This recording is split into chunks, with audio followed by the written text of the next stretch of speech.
아무래도 평지가 좋겠죠. 길을 갈 때 잘 닦여진 포장된 도로가 아무래도 좋겠죠. 걷기에도 그렇고 또 차를 몰고 다니기에도 좋겠죠. 그런데 늘 평지만 있는 게 아니더라고요. 이번에 비가 많이 오고 나니까 어떤 길은요, 다 내려앉았어요. 길이, 그렇죠. 길이 없어졌어요. 또 산사태가 일어나서 그 길에 나무와 돌멩이들이 그 평지였던 그 길이 사람이 지나다니기에 위험한 길로 바뀌기도 합니다. 그러니까 우리가 신앙생활을 할 때 우리의 신앙으로 살아가는 삶 또한 평지가 있지만 어떤 날은 이 평지가 계곡이 되기도 하는 거예요. 어떤 날은 이 평지가 높은 산처럼 되기도 하는 거지요. 그러나 그 평지에서 평안을 누릴 수 있어야 되겠고요. 또 깊은 계곡에서도 깊은 계곡에 힘든 신앙의 삶일 수도 있지만 거기서도 평안을 누릴 수 있어야 될 줄 믿습니다. 높은 산도 마찬가지죠. 높은 산을 올라가면 네, 얼마나 좋습니까? 야호호호호호. 네. 네. 또 이 높은 산에서 많은 것들이 보이잖아요. 그렇죠? 보면서 이 가슴이 팡 뚫리는 것 같고 얼마나 또 이 경치가 좋습니까? 그런데 어느새 우리 신앙도 정상에 이르렀다 생각하는 그때가 위험한 때이기도 하거든요. 신앙의 위기가 찾아올 수도 있어요. 어깨에 힘이 들어가고 괜히 말에 힘이 들어가면서 때로는 교만해지는 때가 생긴다 이런 거죠. 높은 산에 올라가 정상이라고 생각하는 그때에도 오히려 하나님께서 평안을 주시는 우리 모두가 되실 수 있기를 바랍니다. 정상에 오른 것 같아 보이지만 누구보다도 더 겸손한 거죠. 누구보다도 온유한 거죠. 하나님이 나에게 주신 은혜들이 너무 크기 때문에 정상에 있던 깊은 계곡에 있던 평지에 있던 그 은혜를 나눌 수 있는 하나님의 사랑. 지금 이 즈음, 이때 이런 분들이 좀 필요한 것 같아요. 어떤 분들은요 아주 잘 나가시더구만요. 뭐 코로나고 IMF고 뭐 다 상관없어요. 그냥 아주 잘 나가십니다. 근데 어떤 분들은 뭘 해도 안 돼. 되는 게 하나도 없어. 지금 신앙인들 얘기입니다. 신자 이야기예요. 그럼에도 불구하고 그 가운데서 하나님께서 어떤 은혜를 주셨는지 그 은혜를 흘려보낼 수 있는 믿음의 사람. 우리가 금요일마다 지금 다니엘을 만나고 있는데요. 하나님 백성의 삶의 자세를 오늘도 보게 될 겁니다. 세상에서 그렇게 너무나 쉽게 영적 주도권을 안 빼앗겼으면 좋겠어요. 우리 사람들끼리 만나서 네가 낫니, 네가 좋니, 네가 높니, 네가 낫니 어떤 이런 주도권 싸움, 리더십 싸움을 하시라는 게 아니고 세상에 놓여졌을 때 세상을 이끌어갈 수 있는 영적인 주도권, 영적 리더십이 세상에 있는 게 아니고 누구에게 있어야 될까요? 우리 신자에게, 우리 믿음의 사람에게 있어야 될 줄 믿습니다. 오늘도 다니엘을 만나면서 그 한 부분을 또 같이 은혜를 나누게 될 것 같습니다. 느부갓네살 왕은 꿈을 꾸고 그 꿈 내용을 정확하게 기억하지 못하는 거예요. 자기 꿈 내용을 기억하지 못하는데 이 꿈 내용을 맞히라고 하는 거죠. 박수와 술객, 점장이와 갈대아술사 다 불러서 이 꿈의 내용을 나에게 알게 하라. 두 번째, 그 꿈을 해석하라, 해몽하라 이러는 거예요. 아니 그 꿈의 내용을 자기가 기억 못하는데 남이 어떻게 기억하냐고요. 그런데 이 갈대아술사들은요, 꿈의 내용을 좀 말하면 우리가 해석하겠습니다 라고 하는 거죠. 그때 포로로 끌려와 현재 훈련 중인 하급관리 청년 다니엘이요, 왕 앞에 나아가서 시간 좀 달라 합니다. 왕은 평소 성정이 좋은 사람이 아니에요. 그런데 다니엘이 담대하게 할 말을 왕 앞에서도 하는 거죠. 물론 시간에 대한 요청의 자세가요, 갈대아술사들하고는 좀 달랐습니다. 시간을 달라고 했던, 시간을 지연시키는 것처럼 보였던 이 갈대아술사들과 그리고 시간을 달라 요청하는 이 다니엘이 차원이 달랐다는 거예요. 갈대아 술사들은요, 꿈의 내용만 알면 해석해 드리겠다. 우리가 할 수 있다. 우리가 꿈을 풀어줄 수 있다. 라는 자세였다면 다니엘은 자신의 무능력을 고백하는 거예요. 여러분, 그것이 왕의 마음을 움직이지 않았을까 생각합니다. 갈라디아서 2장 20절 말씀이죠. 우리가 워낙 잘 아는 말씀인데 우리 같이 한번 고백해 보겠습니다. 내가 그리스도와 함께 십자가에 못 박혔나니 그런즉 이제는 내가 사는 것이 아니요 오직 내 안에 그리스도께서 사시는 것이라. 이제 내가 육체 가운데 사는 것은 나를 사랑하사 나를 위하여 자기 자신을 버리신 하나님의 아들을 믿는 믿음 안에서 사는 것이라.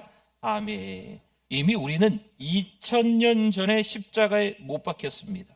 그래서 우리가 사는 게 아니죠. 우리 안에 계신 누구를 믿는 거예요? 예수님을 믿는 겁니다. 우리는 하나님의 아들을 믿는 그 믿음 안에서 살아가고 있는 줄 믿습니다.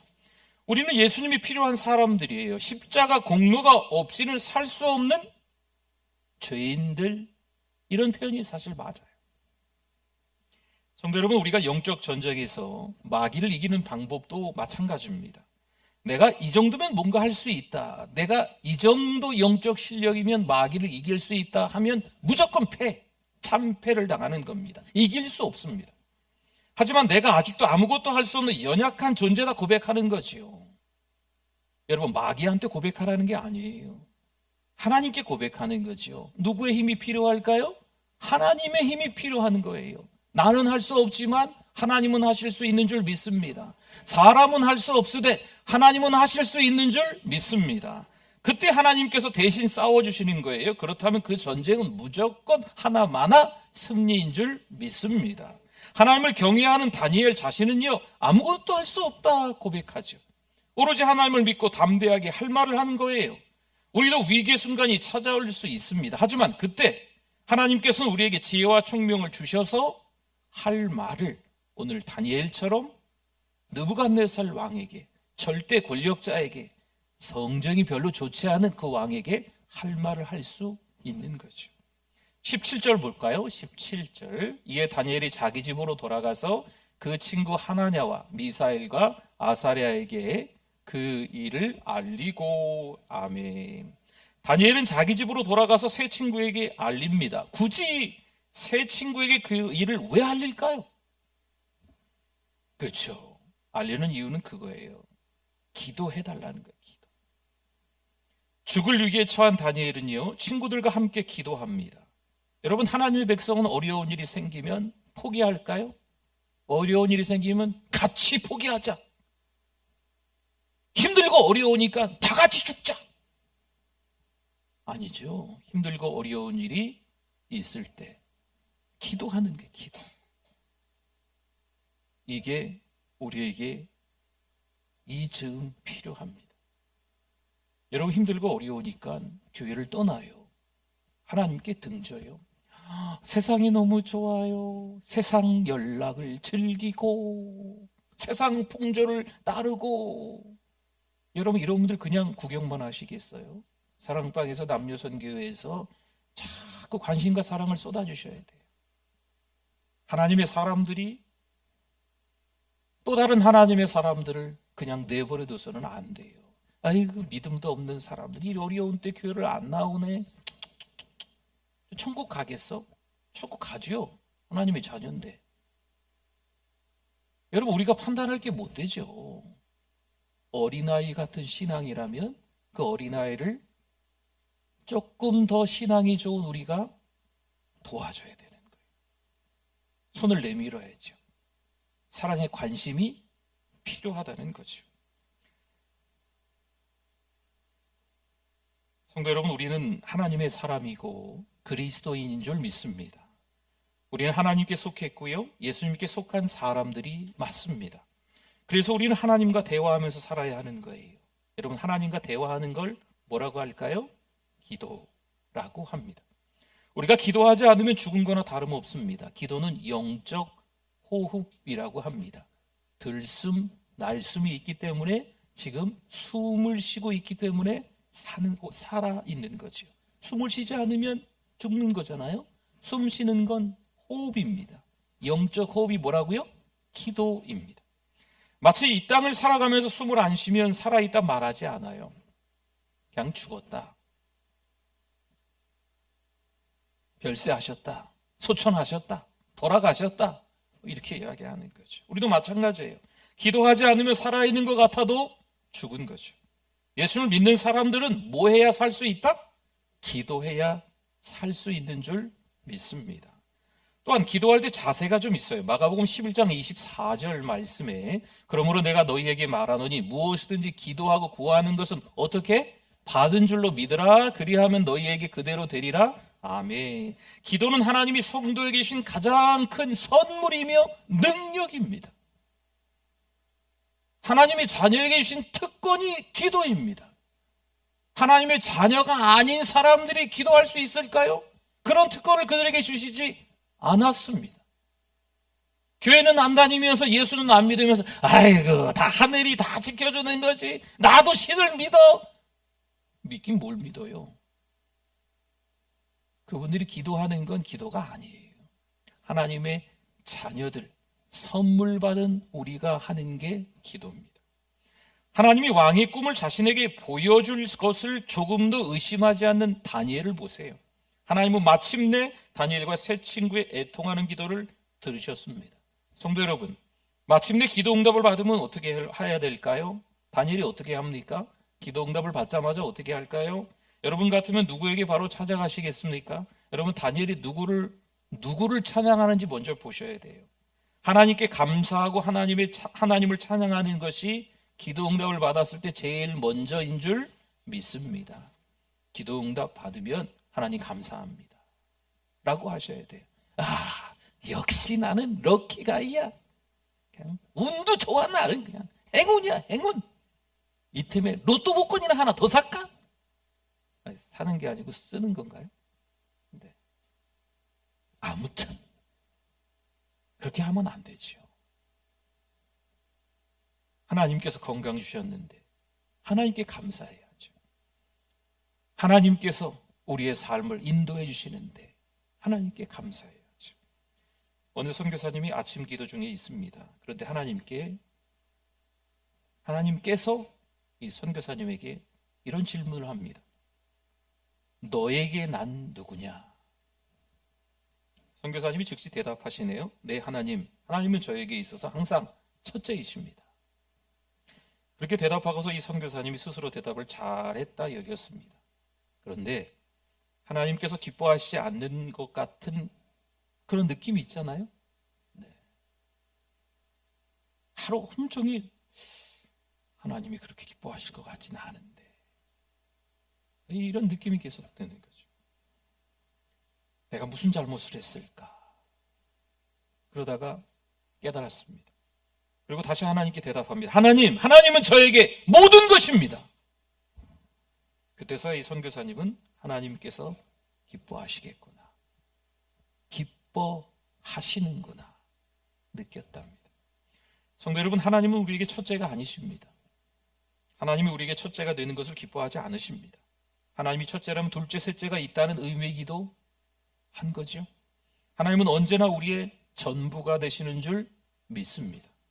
보통 왕의 꿈과 해석을 왕에게 바로 찾아가서 알리겠죠. 하지만 다니엘은 먼저는 하나님께 찬양을 하고요, 그 다음에 왕에게 찾아가는 것이 아니에요. 근위대장 아리옥을 찾아갑니다. 그리고 아리옥에게 느부갓네살 왕의 꿈을 해석할 수 있다라고 말을 건네줍니다. 아리옥에게 담대히 선포하고 왕 앞으로 나를 인도해달라 요청하는 거죠. 다니엘은 질서를 지킬 줄 아는 사람이기 때문입니다. 다니엘은 스스로 높아지지 않고 아리옥을 배려합니다. 25절을 볼까요? 이 아리옥이 다니엘을 데리고 급히 왕 앞에 들어가서 아뢰되 내가가 누구예요? 아리옥 얘기잖아요. 사로잡혀온 유다 자손 중에서 한 사람 다니엘을 찾아내었나이다. 그가 그 해석을 왕께 알려드리리이다 하니라. 아멘. 지금 진노하고 통분한 왕임에도 불구하고 아리옥은요, 그 꿈과 해석에 대해 묻거나 확인해 보지도 않습니다. 확신 있게 다니엘을 소개를 하고 있습니다. 내가 찾은 사람이 다니엘입니다. 이에 느부갓네살 왕이 의문을 가지는 거지요. 과연 누구도 해결하지 못한 문제인데 이 훈련생 다니엘이 해결할 수 있을까? 여러분, 이건 의심, 불신이라기보다도 호기심에 가깝다. 성경학자들은 그렇게 해석을 합니다. 다니엘은 먼저 오직 하나님만이 이 은밀한 것을 나타내실 수 있습니다. 밝힙니다. 모든 나라의 흥망성쇠는 전적으로 하나님의 주권에 있는 줄 믿습니다. 다니엘은 꿈을 해석하는 분도 하나님이십니다 라고 고백하는 거죠. 다니엘은 아무도 풀지 못한 신비를 왕에게 말해줍니다. 여기서 하나님 백성의 삶의 자세가 다니엘에게 또 보이는 거예요. 뭘까요?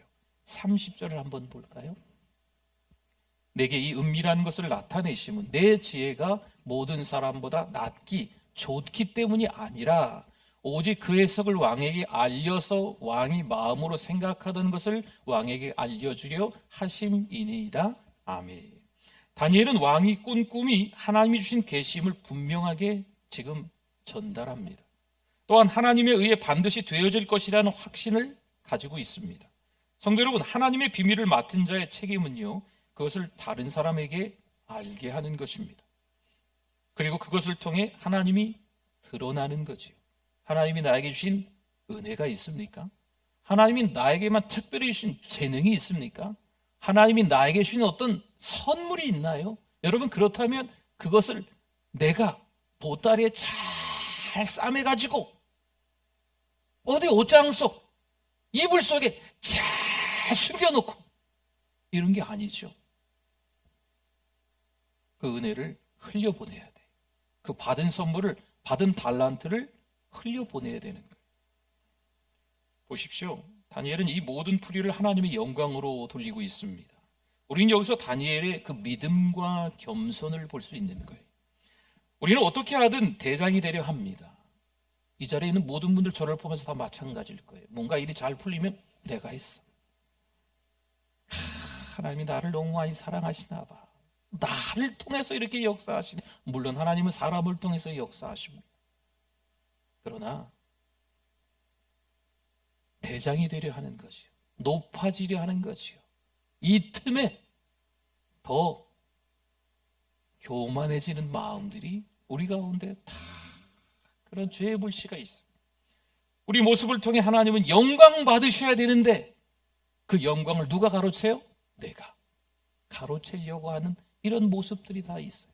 여러분, 인정하고 오늘 이 밤에 하나님 앞에 기도하셔야 돼요. 그럼 꿈의 내용으로 한번 들어가 볼까요? 31절을 봅시다. 31절에 저 노란 부분만 볼게요. 왕이여, 왕이 한 큰 신상을 보셨나이다. 그 다음에 34절의 말씀에 또 왕이 보신즉. 그러니까 31절과 34절에 보니까 꿈이 두 부분으로 나누어져 있음을 알 수 있습니다.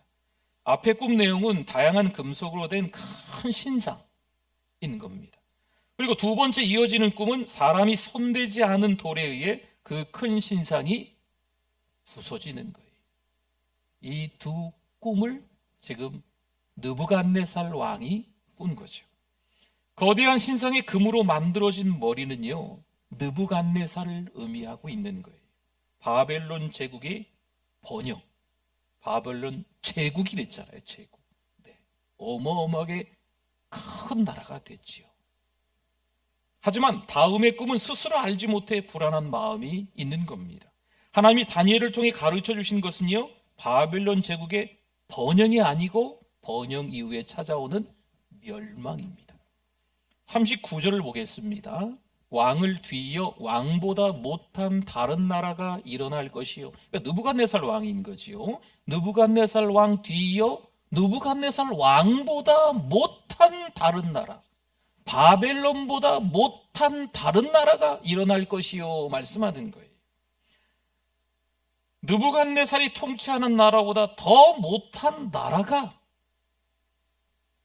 들고 일어난다는 이야기예요. 어떻게 더 못한 나라가 더 강한 나라를 뒤엎고 그 자리를 차지할 수 있을까요? 고린도전서 1장에 그런 말씀이 있어요. 25절에서 29절을 보면 하나님의 어리석음이 누구보다 지혜로워요? 사람보다 지혜롭고 하나님의 약하심이 사람보다 더 어때요? 강하니라. 아멘. 26절에 형제들아 너희를 부르심을 보라. 육체를 따라 지혜로운 자가 많지 아니하며 능한 자가 많지 아니하며 문벌 좋은 자가 많지 아니하도다. 많지 않아요. 폼내지 말라는 겁니다. 그러나 하나님께서 세상에 미련한 것들을 택하사 나보다도 못한 사람을 택하사 지혜 있는 자들을 부끄럽게 하려 하시고 세상에 약한 것들을 택하사 강한 것들을 부끄럽게 하려 하시며 28절 하나님께서 세상에 천한 것들과 멸시받는 것들과 없는 것들을 택하사 있는 것들을 폐하려 하시나니 29절에 이는 아무 육체도 하나님 앞에서 뭐하지 못하게? 자랑하지 못하게 하려 하십니다. 아멘. 하나님 앞에서 자랑하면 안 돼요. 자고한다 그러죠. 스스로 높아진다 그러죠. 경제에 이른 것처럼 정상을 탈환하는 것처럼 가끔 이런 신앙에 주책바가지가 있으세요.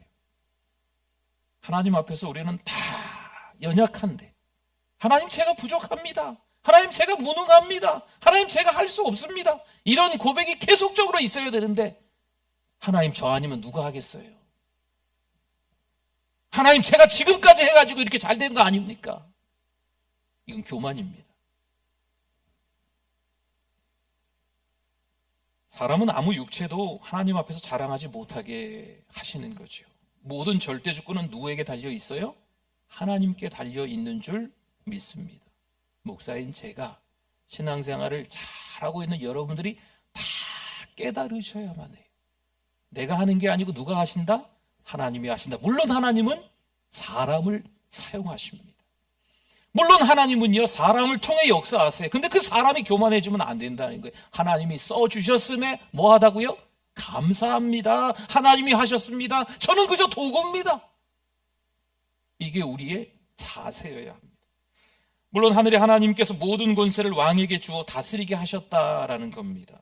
느부갓네살 왕은 금 곧 머리입니다. 그런데요 가장 존귀한 인물이다라는 뜻도 되는 거예요. 느부갓네살 왕이 그 꿈의 내용을 다니엘이 풀어주는데 가장 존귀한 사람이라는 거죠. 그리고 두 번째, 은으로 상징된 메대와 바사가 있습니다. 더 못한 나라 메대와 바사, 이 나라가 페르시아입니다. 바벨론 제국을 멸망시킨다는 거죠. 바벨론이 더 강대국인데 이 메대와 바사 연합군이 나중에 이제 페르시아가 되는 거예요. 이 페르시아가, 이 바사가 더 못한 나라인데 바벨론을 무너뜨린다는 이야기입니다. 그리고 더 못한 나라가 또 등장해요. 노스로 비유된 헬라입니다. 그리스. 알렉산더가 세계를 다스린다는 거죠. 사실은 이 페르시아보다 더 못한 나라가 이 그리스예요. 헬라예요. 그럼에도 불구하고 이 더 못한 나라가 이 페르시아를 점령한다는 거죠. 뒤이어 더 못한 나라가 넷째 나라입니다. 쇠 같은 나라인데 보세요. 금, 은, 놋, 그리고 쇠 이야기하잖아요. 더 못한 나라가 쇠라는 거예요. 쇠. 지중해 일대를 장악한 로마를 말하고 있는 겁니다. 이 로마가 헬라를 또 무너뜨리잖아요. 41절에 43절 말씀을 한번 볼까요? 이 말씀은요, 왜 로마가 몰락했는가? 이 성경에 그대로 나와 있는 말씀입니다. 이 네 나라 가운데 쇠밖에 안 되는 가장 못한 나라 이 로마가 다 점령을 했는데 그 나라가 왜 멸망을 하는가? 볼까요? 왕께서 그 발과 발가락이 얼마는 토기장의 진흙이 얼마는 쇠인 것을 보셨은즉 그 나라가 나누일 것이며 왕께서 쇠와 진흙이 섞이는 것을 보셨은즉 그 나라가 쇠 같은 든든함이 있을 것이나 그 발가락이 얼마는 쇠요 얼마는 진흙인즉 그 나라가 얼마는 든든하고 얼마는 부서질 만한 것이며 왕께서 쇠와 진흙이 섞인 것을 보셨은즉 그들이 다른 민족과 서로 섞일 것이나 그들이 피차에 합하지 아니함이 쇠와 진흙이 합하지 않음과 같으리이다. 아멘. 어느 나라 이야기라고요? 쇠 같은 나라, 네 번째 나라 어디요? 로마의 멸망에 대해서 성경에 대해서 정확하게 이야기하고 있는 겁니다. 한마디로 결속이 깨졌다는 거죠. 어떤 것이든 단단히 결합된 물체는 쉽게 부술 수 없습니다. 그런데 결속력이 약해지면 쉽게 흩어지고 부서진다는 겁니다. 모래 알갱이 하나하나는 강하지만 흩어지거나 사라지기 쉽습니다. 사실 군대나 경제적인 면에서는요, 로마가 막강했지요. 로마를 따라올 자가 없을 정도였습니다. 하지만 사치와 부패, 성적 타락 등의 결함이 계속 드러나는 거예요.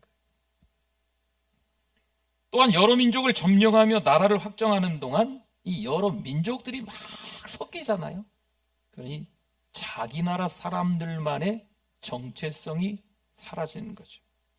사랑하는 성도 여러분, 우리 마음을 둘로 나누는 것이 있습니다. 공동체를 쉽게 흔들어 부술 수 있는 것은 어찌 보면 어렵지 않습니다. 몇 마디 말일 수 있습니다. 거짓말, 만들어내는 말, 추측하는 말, 이럴 거야 하면서 그냥 사실 확인도 안 하고 그냥 말하는 거 있잖아요. 여러분, 인터넷에 그런 거, 우리는 이제 그런 거 안 쓰시잖아요. 네. 추측 기사, 뭐 찌라시라고 합니까? 인터넷에서는 사실 무근, 확인도 안 된 그런 내용들을 막 퍼뜨리는 거죠. 여러분, 이 공동체를, 아니면 어떤 한 사람을 죽음으로 몰아가고 공동체를 와해시킬 수 있는 게 그런 거예요. 그냥 자기는 생각 없이 몇 마디 말을 확인도 안 하고 그냥 짓거리는 거죠. 그런데 그 말을 통해서 그 한 사람의 인생의 종점이 너무 비참해요. 그런 말도 안 되는 것들을 막 떠들어대고, 그러다 보니까 그 공동체 안에서 확인도 안 되고 나중에 사실로 밝혀져도 그 사실이 드러나는 게 아니고 추측했던 내용들로 그 공동체가 서로 시시비비를 가리며 서로 불신의 관계가 이미 되어 있는 겁니다. 아주 끔찍하죠. 부정적인 말, 이간질, 이런 사람들은 교회 안에 있으면 여러분 조심하셔야 돼요. 교회는 허물을 들추어내고 시시비비를 가리는 것이 아닙니다. 교회는 삼자 대면하는 것이 아니거든요.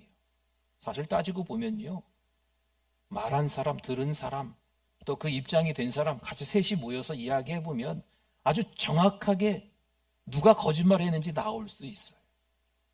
근데 교회는 삼자 대면을 할 수 없어요. 왜냐하면 삼자 대면하면 누구는 마음이 시원하겠지만 누구는 상처받아서 교회를 떠나거든요. 이건 하나님이 기뻐하시지 않는 거예요. 교회는 이해하고 배려하고 용서하고 사랑하는 공동체인 줄 믿습니다.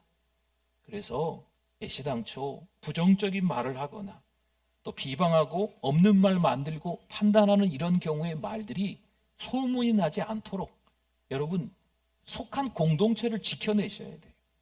불필요한 말들은요 필요 없습니다. 은혜 이야기하는 거죠. 44절 한번 볼까요?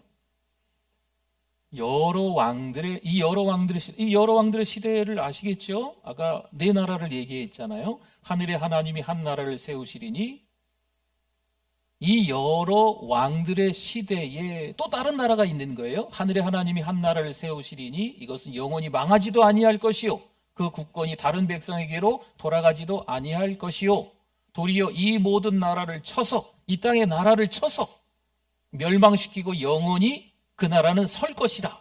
아멘. 여러 왕은 앞에서 말한 네 왕국 기억나시죠? 바벨론, 메데, 파사, 헬라, 로마, 뭐 이런 나라들을 이야기하고 있는 거예요. 여러 왕들이 잘 다스릴 것처럼 보이지만 결국 하나님이 한 나라를 세우십니다. 하늘의 하나님의 나라는 무너지거나 멸망하지 않고 영원히 설 줄 믿습니다. 또한 이 모든 나라를 쳐서 멸망시켜 이 땅의 나라들을 다 멸망시킨다는 거예요. 사람의 손이 닿지 않은 돌 한 조각이 산에서 나와서 신상의 발을 쳤고 그 친 돌은 태산을 이루는 거죠. 성도 여러분, 여전히 우리 하나님은 하늘의 하나님이신 줄 믿습니다. 우리 하늘의 하나님은 홀로 우리를 돌보시고 인도하십니다. 우리를 사랑하셔서, 아시죠? 2000년 전 예수님께서 이 땅에 오신 거예요. 그분은 죄가 하나도 없으신 하나님이신데 우리 죄 때문에 어디에 못 박히셔서 십자가에 못 박히셔서 돌아가셨어요. 속량하신 거지요. 대속하셨다는 거예요. 여러분, 그분에 대해 자세히 기록된 책이 한 권 있습니다. 그 책은 무슨 책입니까? 성경책입니다. 하나님이 살아 역사하시는 이야기가 가득가득 채워져 있는 책이 바로 성경책인 거예요. 우리 하나님이 하늘의 하나님이심을 여러분 성경을 들여다보며 하나님의 말씀을 들으며 또 깨달으시고 많은 사람들에게 이 하나님의 말씀을 있는 그대로 선포하시며 살아가실 수 있기를 축원합니다. 아멘. 우리 이제 같이 찬양을 하도록 하겠습니다. 우리 잠깐 찬양을 잠깐 설명을 한번 할까요? 기도를 멈추지 마라. 눈앞의 상황이 마음을 눌러도 원망하지 마라. 너의 입을 지켜라. 저들은 너의 입을 보고 있다. 기도를 멈추지 마라. 모든 상황을 하나님이 역전시키신다라는 우리 찬양인데요. 때로는 우리가 수세에 몰릴 수 있습니다. 때로는 벼랑 끝에 설 수도 있지요. 이 사단 마귀의 이 집중 공격은요, 파상 공세 한번 밀고 들어오면요, 마치 이 군대처럼 밀고 들어와서 우리의 약점을 정확하게 찌르거든요. 상처난 부분을 정확하게 더 핥히는 거예요. 육신의 정욕, 안목의 정욕, 이생의 자랑은 하나님께로부터 온 것이 아닙니다. 아버지께로부터 온 것이 아니에요. 세상 마귀로부터 온 것인데 이런 것들 가운데 쉽게 그 유혹에 넘어갈 수밖에 없게 만드는 거죠. 그러니 좌절하는 거예요. 기도할 힘도 없는 거죠. 그러나 이 찬양은요, 성경에 너무나도 많은 우리 신앙의 선배들 이야기인 거예요. 욥의 이야기가 될 수도 있고, 요셉의 이야기가 될 수도 있고, 다니엘의 이야기가 될 수도 있고, 우리 9월에 부흥회를 할 느헤미야 얘기가 될 수도 있고, 성경에 많은 신앙의 인물들이 있는데 그 사람들이 뭘 멈추지 않았다? 기도를 멈추지 않았다. 그러니까 역전시킨다니까 하나님이 기도하면 할수록 우리를 꽃길로, 비단길로 인도하신다라고 생각할 수 있는데 상황은 안 바뀔 수 있다. 역전돼도 상황은 그대로일 수 있다. 그러나 누가 위로자가 되실까요? 하나님이 위로자가 되시죠. 하나님이 함께 하신다는 거예요. 여러분, 거기에 은혜 받으시기를 바랍니다.